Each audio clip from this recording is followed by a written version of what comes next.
গোসল ব্যবসায়ী জুয়েল, তুই আর কত নিচে নামবি? তোর আর কি কি ব্যবসা করার বাকি আছে? ওই যে কদে একটা ব্যবসা আছে না, ওই ব্যবসাটা তুই যেদিন করবি, মার্কেটিংটা কেমনে করবি, তাহলে আমি ওটাই চিন্তা করতেছি। তুই কইছিলি আমি গুটি খাই না, আমি আসলে গুটি খাই না। তুই ওই ব্যবসা যদি শুরু করস, আমি তখন তো একটা কিনবো।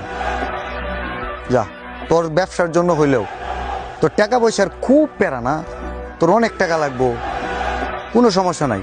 তুই যেদিন গুটির ব্যবসা শুরু করবি, আমি একদিন খামো একটা, জীবনেও খাই নাই। তোর ব্যবসার উন্নতি হোক, তোর ভালোবাসা হইলেও খাবো। তুই যদি বিষ বেচস না, ওইটাও আমি খাবো। আর কত নিচে নামি, লজ্জা করে না তোর? তোর সাথে এসব যায়? মানবতার যে ফেরিওয়ালা, মানবতা শব্দটারে তুই একদম দর্শন করতে কিচ্ছু বাকি রাখস না।